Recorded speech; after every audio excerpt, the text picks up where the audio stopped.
Hey guys, Chris from Flow Brackets. Now today we're working on a BMW iX and I'm going to show you how to get rid of the big ugly box and replace it with our miniature plinth. Let's get into it. BMW iX from factory, it comes with a big mounting box like this, and of course it's heaps bigger than our Australian plates. So what we've done is redesigned this completely, and so this will take its place. So all you got to do is take the screws out, take this off, and this will fit on, and I'll show you how to get that done. Install is very easy. So at the back of our miniature plinth, you can see that we've designed the shape of the hole into the part, so it becomes a self-locating part. All you got to do now is put the screw in, but sometimes we have noticed that BMW do drill the holes a little bit off center. If that's the case, just drill a hole in the center using the miniature plinth as a template and then put a screw.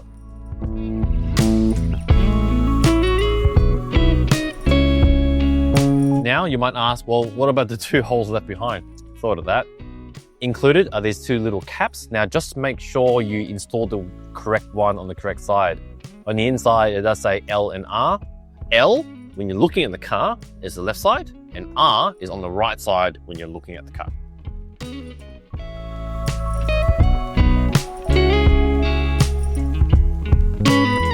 Now with our miniature plinth installed, it's time to choose the correct bracket that matches your number plate style. Now, being a two-part mounting solution, you need two things. One, plinth that suits the car. Now, you need a bracket that suits your number plate. So for example, if you're going to install Heritage, you grab yourself a Heritage bracket, standard bracket. So on this car, we're installing a 5-character plate. So I've got a matching 5-character bracket that will mount onto here and the plate vault straight.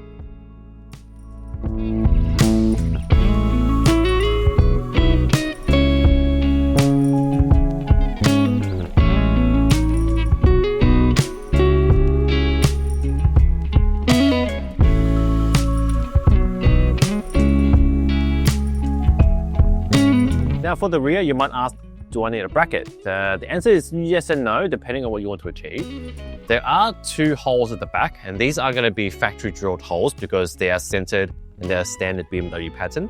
If you don't want to buy a bracket, you can, but it does mean that you're going to drill 2 more holes into the car, which isn't ideal. So we're going to use the same 5-character bracket. We're going to mount it into the holes that are already existing on the car.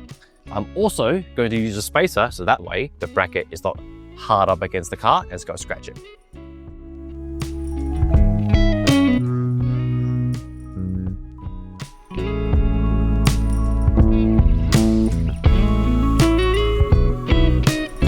And that's how you get rid of the big oversized box and replace it with our mounting system to get a nice clean look like this. Now just remember, you need 2 parts, a plinth to match your car and a bracket to match your number plate style. So I hope you found this video useful and thanks for watching.